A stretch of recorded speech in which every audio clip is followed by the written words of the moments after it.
Good morning, good evening, good afternoon, ladies and gentlemen, citizens of YouTube. This is Pastor Dow. Well, I've had a full day today. I almost have the location narrowed down for the gathering of the saints. And I know many of you have been inquiring about the gathering of the saints that myself and Pastor Joe Fox of Kansas is going to sponsor here coming up. So I almost got it nailed down. Hopefully by the end of next week, I have all the details out to you and you.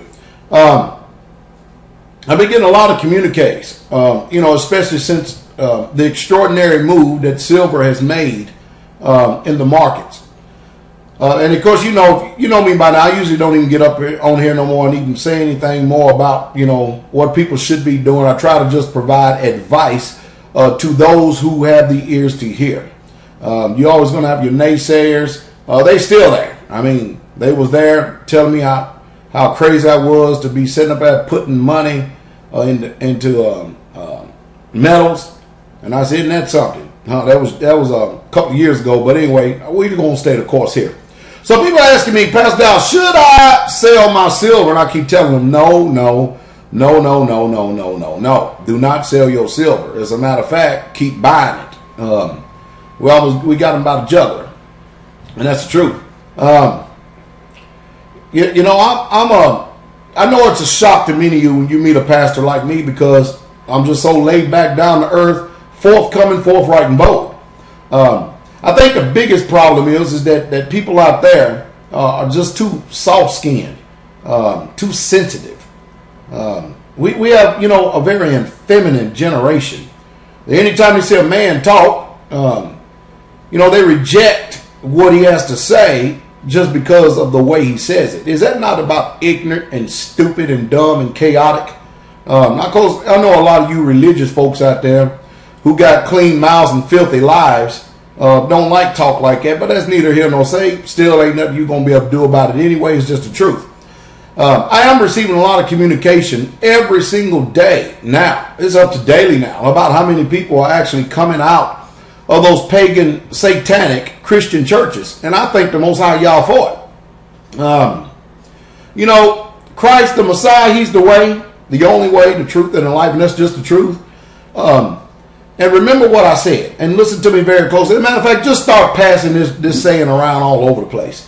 Never trade your faith for religion. I don't care if it's apostolic, Pentecostal, Baptist, Methodist, Seventh-day Adventist, Mormon, UPC, Catholics, Kabbalah, Judaism, Jewish, Messianicism. Don't ever get involved in any of that garbage and mess.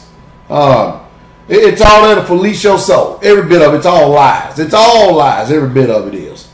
You come out of her. Find some people living a quiet and simple life, trying to get this thing done, showing you how it's supposed to be done. I guarantee your preacher, he's still stuck up in that city. He ain't got no ambitions or dreams whatsoever at all to lead you into the promised land. I promise you that. But it's just sad. Well, I'm just a down-to-earth pastor, and I just say it like it is. As a matter of fact, I'm going to be on Blog Talk Radio, Holy Living Ministry, blogtalkradio.com, Holy Living Ministry. You can go to the website and check it out, find out what the link is. I'm going to do something rare this evening on Blog Talk. I'm actually going to, and I want y'all to understand. I'm going to play for you what I preached in the dining hall this morning. Now listen to me real close. What you hear, or what you're going to hear me speaking about and talking about in the dining hall, is a total different manifestation of delivery than what you hear up there in the church. If your ears are sensitive, you can't take the truth and you can't handle the truth. And especially if you're effeminate and you get all, just lose your mind because you don't like the way somebody says it, you definitely don't need to be coming on Blog Talk here tonight, because I'm going to talk about something that I talked about in dining hall, and it's only for the remnant. They're the only ones going to be able to handle a message like this. So if I'm warning you right now, if you're going to get offended, don't come. Don't even come. Don't listen, because it ain't for you. Continue to buy silver. It's amazing. We just had all these chaotic storms. Now today, it looks like not even a raindrop ever even hit the ground. I mean, it's just been something else. We got a couple of people down visiting from Massachusetts, Pennsylvania here this Sabbath. Probably some more people going to be coming in. People been coming in a lot because a lot of people come to see how we doing this thing, which is fine and good with me. So they can take it back home and maybe try to get instrumental in doing this thing. But this is the preparation day before the Sabbath. And I am chilling. And I'm going to do some more chilling. I'm going to get my Bible. My wife made some nice organic tea. I guess it is. We don't have any music practice this evening, so I'm going to get ready for the broadcast, but excuse me. But I'm going to sit here and I'm going to chill out and I'm going to rest. That's exactly what I'm going to do. I thank the Father for the Sabbath. But again, don't go to Blog Talk tonight. Because I'm going to play about an hour and 22 minutes of this message. If your ears are sensitive, I'm telling you right now, don't go there. Because Pastor Dive don't preach like your preacher out there who has to worry about keeping you. You see, a lot of preachers can't say the truth and preach the truth. You know the reason why? Because they're worried about losing you. If they say something wrong, they'll lose you. Then they'll lose their tithes and their offering. Then they'll lose the money that's coming in their pockets. So, you know, they got to talk about all these other subjects and talk about all this other stuff. I personally deal with the heart of man. That's what I deal with.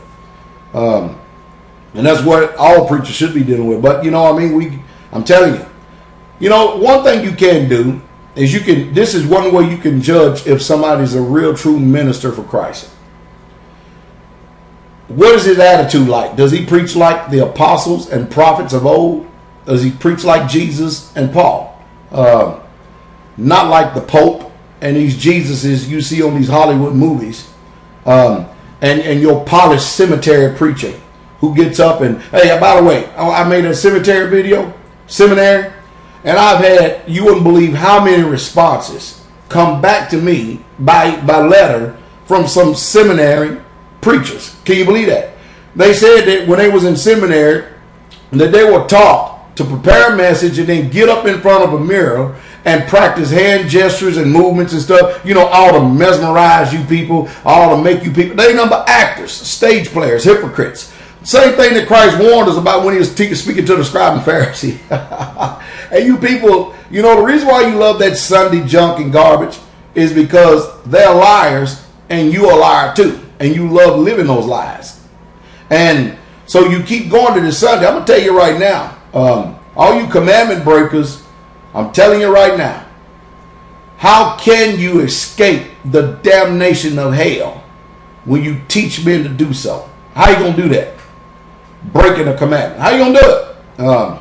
Like I said, I had a serious transformation. And that's why I preach the gospel the way I do. I'm way out here in the country. I don't preach for money. I don't preach for hire. And I just tell the truth. And I have a lot of people on YouTube that respect me for that. But I actually respect them first. I really truly do. Because I was sick and tired of being lied to. And you can tell with the way I preach and teach. I'm not going to lie to you because I respect you. Now, what you do with it is another story, but it is my hope. Number one, that you come out of her means come out of those churches that break the commandments. Especially you people who have no transformation for holiness. What is holiness? What is sanctification? I mean, that's what the New Testament preaches. Holiness, sanctification. What is it? What is it? That'd be a good question. Because, see, holiness, you can't even tell the difference today from the church and the world. You go out there and look at some of these people. Look at some of these men. Look at some of these women. Tell if you can tell the difference between the church and the world. And, of course, now the church is being overran. When I say church, I'm talking about assemblies of believers. They're being overran by this homosexual spirit, this sodomite spirit. It's everywhere, especially all up and down the East Coast, man. That sodomite spirit is just running crazy. And that has got to be one of those nastiest, vile things that a man, especially a man, can do. It's not clean for a woman even do too, but a man, I mean, it is just nasty. That's all there is to it. But hallelujah. Hope you find it in that blog talk if you can handle it. If you can't, don't worry about it. Don't cut. I'm telling you. The gloves are off when we're preaching in the down hall. But you know what? The word is so truthful and so rich. It's preparing our souls. But I have some information for this G.O.T.S thing. Anyway, let me go ahead and let y'all go. I done rambled on long enough. Shabbat shalom. Shabbat shalom. Shabbat shalom. Have a beautiful Sabbath. The King is coming.